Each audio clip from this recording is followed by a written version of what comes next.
Good afternoon, everyone. This is Vyom Jaiswal, founder EduGrow Consultants, and today we are going to talk about MBBS in Ukraine and MBBS abroad with our guest for the day, our student Anurag Gupta. Anurag Uzhhorod national university में पढ़ रहे हैं Ukraine में। कैसे हैं अनुराग आप? मैं बढ़िया हूँ भैया, आप कैसे? ये एक इंटरैक्टिव सेशन रहेगा, तो किसी व्यूअर को कोई क्वेश्चन पूछने हो, कोई क्वेरीज, कोई डाउट्स हो तो चैट बॉक्स में लिख सकते हैं and Anurag will try to answer it.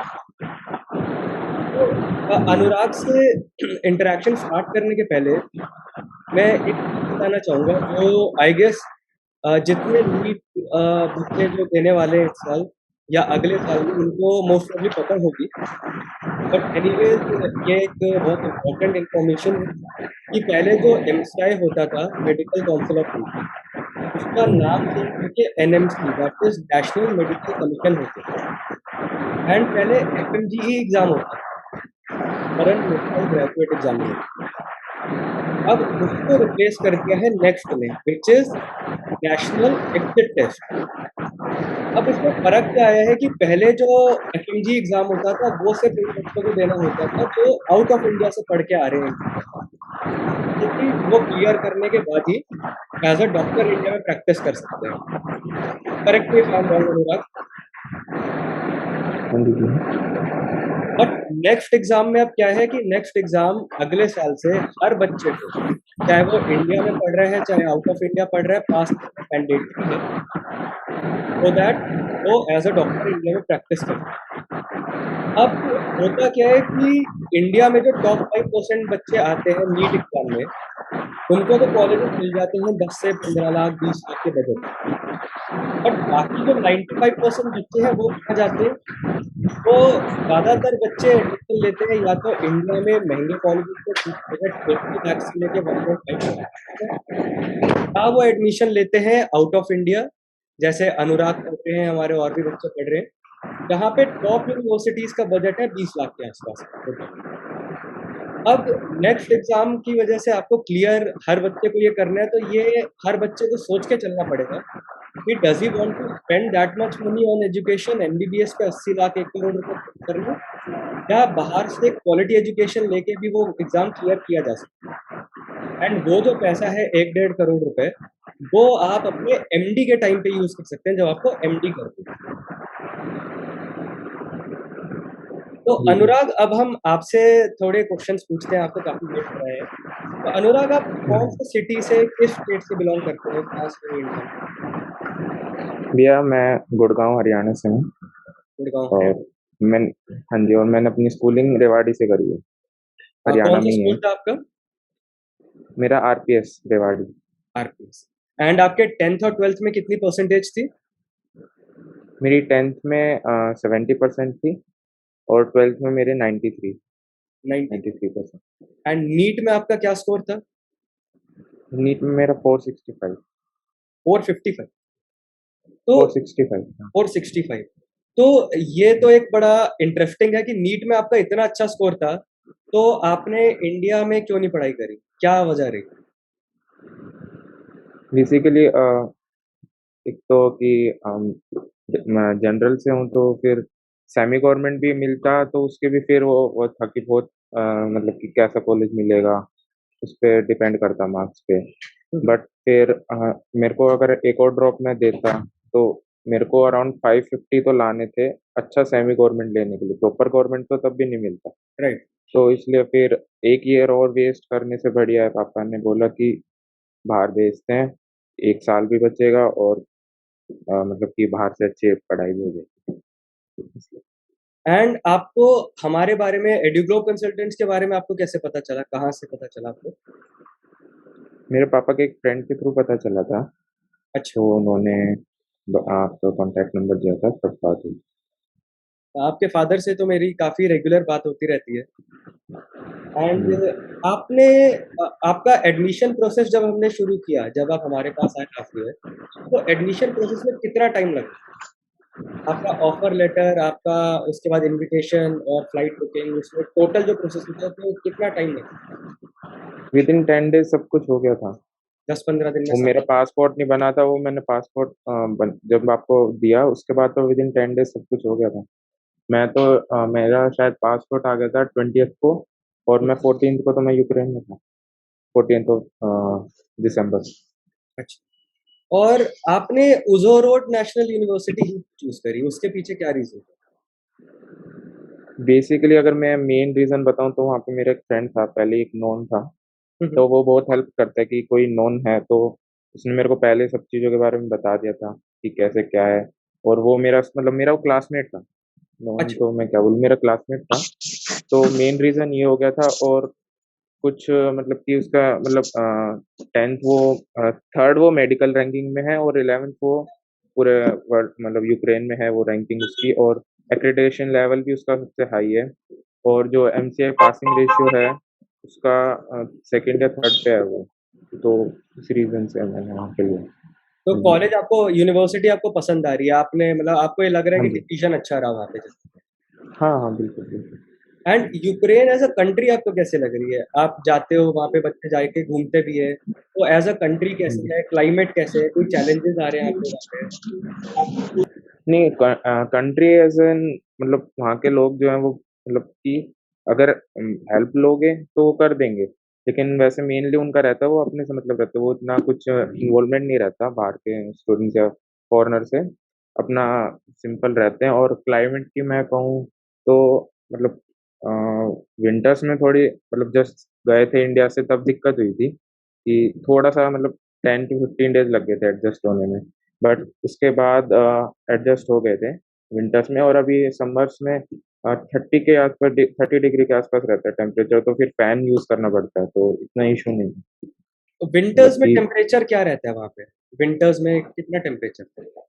मैं था तो जब मैं मिनिमम गया था -19 गया था मिनिमम। तो बट वो उसके मिनिमम बता रहा हूँ मैं, एवरेज 1 डिग्री के आसपास रहता है, 0 से।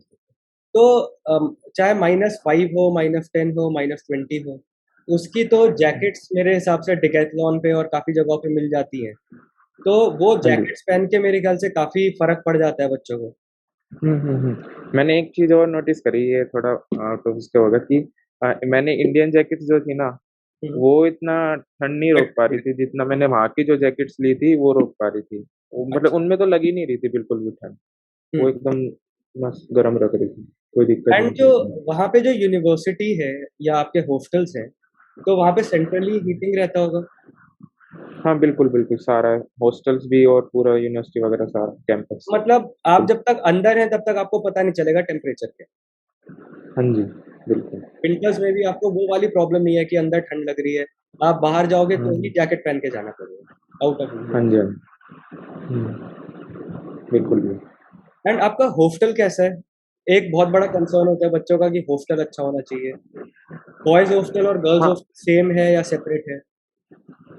पोस्टर सेम है बट फ्लोर्स डिफरेंट है। गर्ल्स का फ्लोर अलग है और उसमें बायोमेट्रिक लगता है। सिर्फ गर्ल्स अच्छा, गर्ल्स ही जा सकते हैं उसमें, अच्छा। बॉयज़ अलाउड नहीं है। हुँ, हुँ। और हॉस्टल एकदम सही है, मतलब कि फर्स्ट ईयर तो हमारा कंपल्सरी है, हमारी यूनिवर्सिटी का। हाँ, हाँ। तो उसके बाद अपार्टमेंट वगैरह रेंट कर सकते हैं, मर्ज़ी है। हुँ, ऐसा नहीं है कि छोड़ना ही है 1 साल बाद, 6 साल रुको, रुकना है तो। और अगर 1 साल तो रुकना पड़ेगा, क्योंकि वो होता है ना कि बच्चा आते ही फिर अपार्टमेंट ले ले, फिर बहुत इश्यूज़ होते हैं। तो हॉस्टल में एक फ्रेंड सर्कल भी बन जाता है अगर हॉस्टल में रहते हैं। और फिर कोई भी अगर दिक्कत आती है तो नीचे ही ऑफ़िस है, मैनेजमेंट है, इंडियंस हैं वो सारे, तो वो हेल्प कर देते हैं आसानी से। तो जैसे आप कह रहे हो गर्ल्स और बॉयज़ हॉस्टल सेम है। अब जैसे हाँ जी। मेरी लास्ट हमने वेबिनार किया था तो हमारा स्टूडेंट था बुकोविनियन यूनिवर्सिटी के। तो हुँ। उसने बताया था बुकोविनियन आई गेस इकलौती यूनिवर्सिटी है यूक्रेन पे जहाँ पे सेपरेट हॉस्टल है। तो जो आपका जैसे आप कह रहे हो एक ही बिल्डिंग में हॉस्टल है उसमें कोई प्रॉब्लम तो नहीं आती बोल के? या बायोमेट्रिक लगा हुआ है तो उससे सेफ है सब? हाँ जी, हाँ जी, वो सिक्योरिटी गार्ड भी बैठता है। अगर मतलब कि ऑफ़िस वाले भी नहीं जा सकते उस फ्लोर पे, वो एक गार्ड, वो वार्डन है, वो जा सकती हैं बस। और जो अच्छा, फीमेल स्टाफ है वही जा सकते हैं, बाकी कोई और नहीं जा सकते उस फ्लोर पे। अच्छा। और टीचर्स कैसी हैं? आपकी फैकल्टी आपको कैसी लगी? फैकल्टी अच्छी है, कोऑपरेटिव है, मतलब कि मेरी तो 1 मंथ के आसपास ही क्लास ऑफ़लाइन लगी थी, तो तब अच्छा। ज़्यादा इंटरेक्शन हो पाया था। ऑनलाइन में हाँ, ठीक है, बढ़िया पढ़ाते हैं एकदम, कोई इश्यूज़ नहीं है। अच्छा। सही है फैकल्टी। हाँ, अगर डाउट्स वगैरह क्लियर करने हैं तो वो कर देते हैं, अगर स्टडी मटेरियल चाहिए तो वो पर्सनली भी मैसेज मतलब भेज देते हैं, पीडीएफ वगैरह। ना कोई इशू नहीं। एंड आपकी क्लासेस ऑनलाइन हो रही थी या ऑफलाइन हो रही थी? जस्ट हम गए, यहाँ से गए थे इंडिया से, तब 1 महीने ऑफलाइन लगी थी। उसके बाद कोविड की वजह से फिर सारी ऑनलाइन लगी है। तो अभी भी ऑनलाइन चल रही है क्लासेस? अभी ऑफ चल रहा है। अभी मेरा फर्स्ट ईयर पूरा हो गया, तो अभी जुलाई अगस्त ऑफ है। तो अभी विद इन 5 डेज अभी हमारे टीम का नोटिस आ जाएगा कि क्लासेस ऑनलाइन होगी ऑफलाइन। तो उस हिसाब से मैं भी जाऊँगा। अगर ऑनलाइन हुई तो यहीं से कंटिन्यू करूँगा, ऑफलाइन हुई तो जाऊँगा। अच्छा, अच्छा। एंड सेफ्टी देखिए अनुराग, सेफ्टी एक मेरे ख्याल से पेरेंट्स का सबसे बड़ा कंसर्न रहता है जब बाहर भेजना होता है बच्चे को, और खास तौर से अगर कोई लड़की जाने वाली, तो how safe is Ukraine for you also and for girls as well? Safety कैसी है यूक्रेन में? ये बिल्कुल सेफ है, कोई इशू नहीं है। वहाँ के लॉज भी बहुत स्ट्रिक्ट है। हम्म, इवन जैसे कि मैं बताऊंगा कि हम जब रोड क्रॉस करते हैं ना वहाँ पे, तो जेब्रा क्रॉसिंग पे अगर मैंने एक पैर रख दिया ना, तो कितनी तेज गाड़ी आ रही है वो रुक जाती है। मतलब कि बहुत स्ट्रिक्ट है वहाँ के लॉज ना, कि कोई भी ट्रैफिक लाइट जंप नहीं करता, और सारे अपनी लेन में, मतलब कि ट्रैफिक का मैं बता रहा हूँ, बाकी वैसे भी सारा सेफ है, कोई इशू नहीं है। मतलब अगर रात में भी घूमने जाते हैं बच्चे, निकलते ही होंगे जब वहां पे पढ़ रहे हैं, तो उसमें नहीं, कोई हम प्रॉब्लम हमारा जो है? भी अभी तक तो रात को घूम नहीं पाए, क्योंकि हमारा जो हॉस्टल था उसका टाइमिंग था कि 10:30 को गेट क्लोज हो जाते थे, कि बाहर अच्छा, से नहीं कोई नहीं आ सकता और जा भी नहीं सकता। अच्छा। तो उसके बाद उसके बाद तो हम गए नहीं अभी तक बाहर। तो तो लेकिन जैसे 10 साढ़े 10 बजे तक भी आप निकलते हो तो कभी कोई प्रॉब्लम नहीं लगी हाँ, कि सेफ नहीं है? नहीं कोई इशू नहीं, कोई इशू नहीं, सब safe है। अच्छा, इंडियन स्टूडेंट्स कितने हैं आपके यूनिवर्सिटी में? यूनिवर्सिटी में अराउंड 2000 के आसपास होंगे टोटल, अच्छा। 6 ईयर तक, और हमारे हॉस्टल में 250 to 300। तो इंडियन स्टूडेंट्स काफी है। एक क्वेश्चन आया है वासुवी का। Sir, is there any scholarship available if we apply right now? I got 83% in 12th and 9 CPA in class. Vasavi, scholarships अभी चल रही हैं। नीट एग्जाम होने के पहले जो भी बच्चा अप्लाई करता है हमारे साथ, तो उसको हम 25,000 रुपीज की स्कॉलरशिप दे रहे हैं। तो आपको मैं अपना नंबर व्हाट्सएप कर दूंगा, मैसेज कर दूंगा तुम पे, एंड आप डिस्कस कर सकते हैं हमारे साथ। अनुराग, एक क्वेश्चन है समृद्धि का। सर, वहाँ हॉस्टल में वेज फूड मिलता है? हाँ बिल्कुल, मैं भी प्योर वेजिटेरियन हूँ, मैं एग्स भी नहीं खाता। अच्छा। तो मिलता है बिल्कुल, नॉन वेज भी है वेज भी है, और सेपरेट रहता है दोनों मेस में तो। हम्म, और मतलब कि वैसे ऑर्डर भी कर सकते हैं, वहाँ पे वो रेस्टोरेंट भी है। अच्छा। तो दोनों ऑप्शन है, मेस भी ले सकते हैं, ऑर्डर भी कर सकते हैं, जिस दिन मेस फूड अच्छा नहीं लगा ऑर्डर करके खा लो ऐसे। एंड अच्छा अनुराग, ये बताइए कि इंडिया से दिल्ली, जब आप दिल्ली से यहाँ से गए थे, तो हाँ आपने जी। कहाँ की फ्लाइट ली? वहां से आप यूनिवर्सिटी कैसे पहुंचे? कोई बीच में बस ली या फ्लाइट लेनी पड़ी? क्या आपको पड़ा था ट्रैवल का? मैं दिल्ली से डायरेक्ट फ्लाइट थी कीव की, तो कीव में लैंड हुए थे। इमिग्रेशन हुआ था, एक डेढ़ घंटा लगा था, मतलब कि फिर हमारे यूनिवर्सिटी से बस आई थी हमें पिक करने के लिए। तो फिर हमने वेट करा था बस के आने का। तो फिर हम बस में बैठे थे, वो यूनिवर्सिटी से ही आई थी, तो इंडियंस थे वो जो पिक करने आए थे। तो बीच में उन्होंने फूड वगैरह का था, मतलब कि खिलाया था खाना, और फिर हम आ गए थे अपनी यूनिवर्सिटी में। तो आपको बस से कितना टाइम लगा था पहुंचने में वहां तक, एयरपोर्ट से यूनिवर्सिटी तक? हाँ, अराउंड 14 to 15 आवर लगते थे। 14-15 आवर्स बस। लगे? ये हाँ तो जी, काफी लंबा क्योंकि टाइम। वो यूक्रेन के बिल्कुल दूसरे वेस्टर्न साइड में है ना, तो अराउंड 800 to 900 किलोमीटर है वो, तो दिल्ली वहां पे से। लेकिन बस में कोई प्रॉब्लम हुई, कोई दिक्कत आपको लगी? नहीं नहीं, कोई इशू नहीं। और उन्होंने तो सारे सबके घर पे भी बात करवाई थी अपने फोन से ना, कि एक बार घर पे बता दो कि हाँ ऐसे ऐसे, कोई इशू नहीं था। एंड सारे इंडियन स्टूडेंट्स थे? पूरे इंडियन स्टूडेंट्स के साथ। तो आपके फ्रेंड्स बन गए वहां पे? हाँ हाँ बिल्कुल, बहुत सारे फ्रेंड्स बन गए, आधे नो मतलब कि जो आधे में मेरे एक दो तो मेरे साथ ही गए थे, जो मेरे क्लासमेट थे, और एक तो पहले ही था।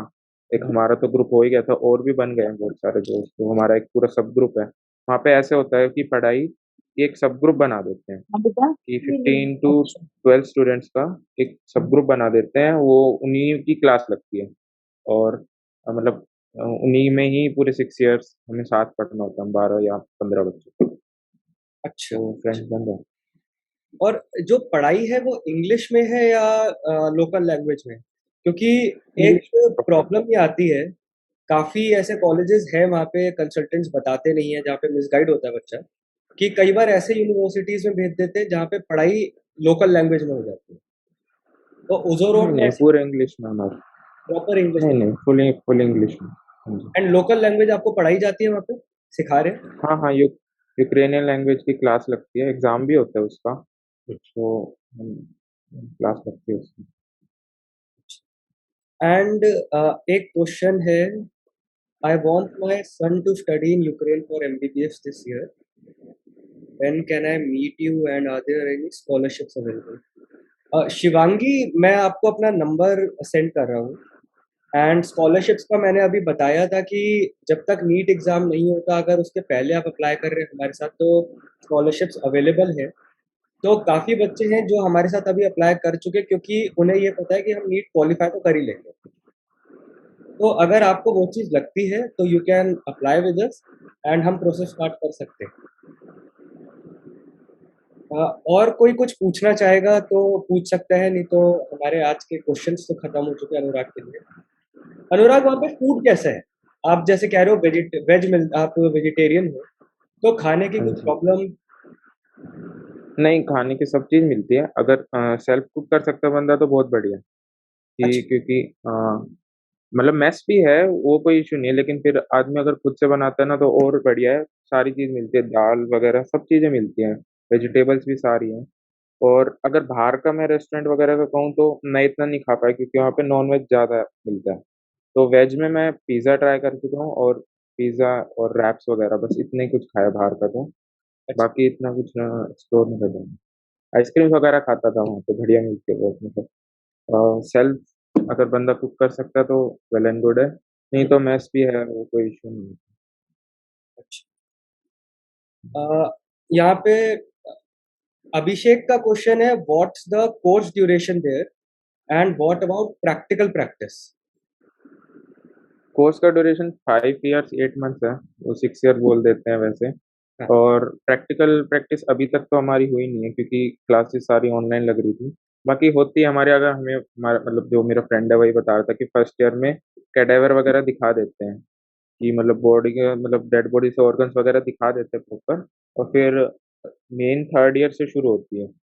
और मैं एक और चीज बताऊंगा सबको, कि एक एग्जाम होता है क्रॉप का, थर्ड ईयर में और 6th ईयर में। तो वो ऐसा नहीं है कि बंदा अगर सोच रहा है कि मैं बाहर जा रहा हूँ तो सिर्फ आके नेक्स्ट ही देना है, वो एग्जाम भी क्लियर करना पड़ेगा। और मैं वो मतलब टफ होता है, मतलब कि इतना इजी नहीं, मतलब इतना हार्ड भी नहीं होता, लेकिन ऐसा नहीं है कि उसको लेट गो कर दे और इजी समझ के छोड़ दे। तो वो भी एक एग्जाम होता है, अगर वो बंदा क्लियर नहीं कर पाता तो फिर छोड़नी पड़ेगी वहां से MBBS।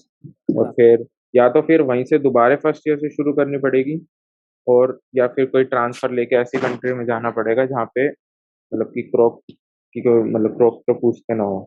क्रॉक एग्जाम के रिगार्डिंग काफी लोगों की ये क्वेरी रहती है कि क्रॉक, काफी लोगों को ऐसा लगता है बहुत मुश्किल है अगर हम पास ना कर पाए। तो आपका उस चीज पे क्या व्यू पॉइंट है? क्रॉक नहीं, क्लियर इतना कर? मुश्किल नहीं है। मुश्किल नहीं है, अगर बंदा रेगुलर पढ़ता है तो कोई इशू नहीं है।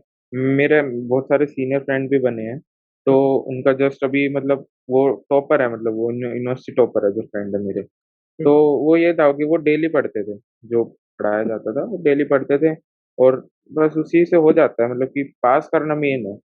वो तो उन्होंने टॉप कर दिया वो बात अलग है, बट पास करना मेन है, तो वो इजी है, इतना भी हार्ड नहीं है। बट ये नहीं कि छोड़ ही दो कि अब तो बस सीधे नेक्स्ट देना तभी पढ़ेंगे, ऐसा भी नहीं है। तो उससे एक तैयारी भी हो जाती है नेक्स्ट के रिगार्डिंग ना, कि एक एग्जाम हो जाता है बीच में। ये चीज बहुत इंपॉर्टेंट फैक्टर है एक्चुअली, कि आप अगर पढ़ाई करने गए हो तो आपको पढ़ना जरूरी है। ऐसा नहीं है कि आप बस वहाँ पे टाइम पास करके आ जाओ, क्योंकि एक तो आप वहाँ पे टाइम पास करके आ ही नहीं सकते, जैसा आपने कहा क्रॉक देना ही है थर्ड और 6th ईयर में। और हाँ उसके जी, बाद आपको वापस आके प्रैक्टिस करनी है, तो आपके फंडामेंटल्स इतने क्लियर होने चाहिए कि आप नेक्स्ट एग्ज़ाम क्लियर कर पाओ। हाँ जी, तो आई गेस प्रॉप की वज़ह से बच्चे पढ़ लेते हैं, वो एक एडवांटेज ही हो गया है। हाँ जी भैया, बिल्कुल। ये एक एडवांटेज ही है, बिल्कुल। तो और कोई यहाँ पे कोई क्वेश्चन पूछना चाहेगा या हम यहाँ पे फिर सेशन रैप अप कर सकते हैं? अभिषेक, आपको और कोई क्वेश्चन आपने अभी पूछा था कोर्स ड्यूरेशन का?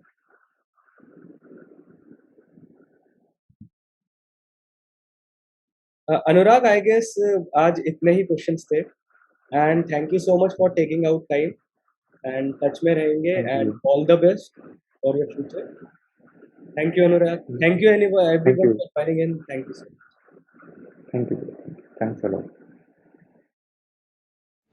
For queries regarding overseas education, contact us at 9899566002 9999566002 or email at vyom@eduglobeconsultants.com.